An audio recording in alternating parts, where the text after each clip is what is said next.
Hello అండి, hi, welcome to Aparna's kitchen. Today's recipe వచ్చేసి నువ్వుల పప్పు ఆవకాయ. సమ్మర్ వచ్చేసింది కదండి, ప్రతి ఒక్కరి ఇంట్లో ఆవకాయలు పెడుతూ ఉంటారు. అలా పెట్టేటప్పుడు ఒక్కసారి ఈ నువ్వుల ఆవకాయని ట్రై చేయండి. చాలా బాగుంటుంది, చాలా కమ్మగా ఉంటుంది, ఎవరికైనా సరే నచ్చేస్తుంది. మనం ప్రతి సంవత్సరం పెట్టే నిల్వ ఆవకాయలు ఎంత టేస్ట్ అయితే ఉంటాయో దాంతో సమానంగా పోటీ పడుతుందండి ఈ నువ్వుల ఆవకాయ.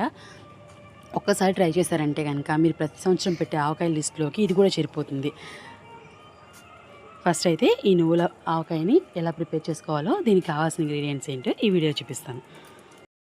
ఈ నువ్వుల ఆవకాయ తయారు చేసుకోవడం కోసం ముందుగా మామిడికాయని శుభ్రంగా వాష్ చేసుకొని ముక్కలుగా కట్ చేసుకొని పక్కన పెట్టుకోండి. ఇవి ఆరబెట్టుకునే ముందే మనం కొలుచుకోవాలి. మనం తీసుకునే గ్లాసు కప్పు ఏదో ఒకటి ఉంటుంది కదా, దాన్ని కొలతగా తీసుకొని కొలిచేసుకొని అప్పుడు ఒక క్లాత్ మీద ఫ్యాన్ కింద ఆరబెట్టుకోండి. ఎండక్కర్లేదు, నీడ పట్టునే ఒక 2-3 గంటలు తడి లేకుండా ఆరబెట్టేసుకోండి. నేను చేసే ప్రాసెస్ మాత్రమే చూపిస్తున్నాను. మీరు తీసుకునే మామిడికాయల కొలతను బట్టి ఇంగ్రీడియంట్స్ అన్నీ కూడా వేసుకోండి. ఈ నువ్వుల ఆవకాయ కోసం 2 కప్పుల మామిడికాయ ముక్కల్ని కొలతగా తీసుకుంటే కనుక అరకప్పు నువ్వులను తీసుకోవాలి. అరకప్పు తెల్ల నువ్వుల్ని అడుగు మందంగా ఉండే కడాయి తీసుకొని లో ఫ్లేమ్లో పెట్టుకొని నువ్వులు చిటుపట్లాడుతూ గోల్డెన్ కలర్ వచ్చి పచ్చివాసన పోయేంత వరకు వేయించుకోవాలి. నువ్వులు వేగడానికి ఎక్కువ టైం అయితే పట్టదు కాబట్టి లో ఫ్లేమ్లో పెట్టుకొని దగ్గరే ఉండి గోల్డెన్ కలర్ వచ్చేంత వరకు తిప్పుతూ ఉండండి. పచ్చివాసన ఉంటే ఆవకాయ పాడైపోతుంది. పచ్చివాసన లేకుండా వీడియో చూపిస్తున్నట్టుగా గోల్డెన్ కలర్ వచ్చేంత వరకు నువ్వులు వేయించుకొని చల్లారి పెట్టుకోవాలి. అలా చల్లారిన నువ్వుల్ని మిక్సీ జార్లో వేసుకొని బరకగా మిక్సీ పెట్టుకోండి. మెత్తగా ఫైన్ పౌడర్ అయితే చేయొద్దు, బరక్గా మిక్సీ పట్టుకోండి. అప్పుడే తినేటప్పుడు ఆ ఫ్లేవర్ అనేది బాగా తెలుస్తుంది. వేడిగా ఉన్నప్పుడు కూడా ఈ నువ్వుల్ని మిక్సీ పట్టకూడదండి, దానివల్ల ఆయిల్ బయటకు వచ్చేసి ముద్దయిపోతుంది. కొద్దిగా చల్లారిన తర్వాత మాత్రమే వీడియోలో చూపిస్తున్నట్టు ఇలా బరకగా మిక్సీ పట్టుకొని పక్కన పెట్టుకోండి.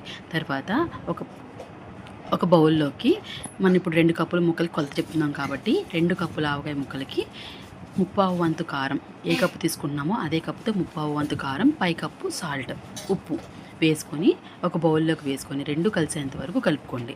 ఇలా కలుపుకున్న తర్వాత ఇందులోకి ఒక 1/4 టీ స్పూన్ పసుపు వేసుకోండి. పసుపు వేసుకొని కలుపుకున్నాక మనం మిక్సీ చేసుకున్నటువంటి నువ్వుల పొడిని కూడా వేసుకొని మొత్తం కలిసేలాగా కలుపుకోవాలి. ఇప్పుడు ఓ 15 వెల్లుల్లి రెబ్బల్ని కచ్చాపచ్చాగా దంచి కారంలో వేసుకొని కలుపుకోండి. వెల్లుల్లిని నేరుగా వేసుకునే కంటే ఇలా దంచి వేసుకుంటే టేస్ట్ అనేది ఇంకా బాగుంటుంది. తర్వాత మనం ఎప్పుడు పచ్చడికి ఏ నూనె అయితే వాడతామో అదే ఆయిల్ని కొద్దిగా పోసుకుంటూ కారం మొత్తం కలిసేలాగా కలుపుకోండి. ఈ పచ్చడిని రెగ్యులర్గా పెట్టుకునే వాళ్ళకైతే దీని టేస్ట్ అని తెలుస్తుంది. ఇప్పుడు తినని వాళ్ళైతే కనుక ఒకసారి నేను చెప్పినట్టుగా ట్రై చేసి ఎలా ఉందో కామెంట్ చేయండి. ఈ నువ్వుల ఆవకాయకి ఆవపిండి మెంతిపిండి వేయనక్కర్లేదండి. దాని ప్లేస్లోనే మనం నువ్వుల్ని వేయించి పొడి చేసుకొని కలుపుకుంటాము. ఇలా కలుపుకున్న తర్వాత ఇందులోకి మనం కట్ చేసుకున్నటువంటి మామిడికాయ ముక్కల్ని వేసుకొని సరిపడా ఆయిల్ పోసుకొని నిల్వ చేసుకుంటే ఎంతో టేస్టీగా ఉండే నువ్వుల పిండి ఆవకాయ రెడీ అయిపోయింది. ఈ ఆవకాయ టేస్ట్ ఫస్ట్ 10 రోజుల్లో బాగా తెలుస్తుంది. నెక్స్ట్ వీడియోలో రోట్లో దంచి చేసుకునే మామిడికాయ నిలవ తొక్కుడు పచ్చడి ఎలా తయారు చేసుకోవాలో చూపిస్తాను. వీడియో నచ్చితే లైక్ చేసి షేర్ చేసి కామెంట్ చేయండి. మరిన్ని రెసిపీస్ కోసం మన ఛానల్ని సబ్స్క్రైబ్ చేసుకోండి. అలాగే పక్కనున్న బెల్ ఐకాన్ కూడా యాక్టివేట్ చేసుకుంటే నేను చేసే రెసిపీస్ అన్ని మీ వరకు వస్తాయి.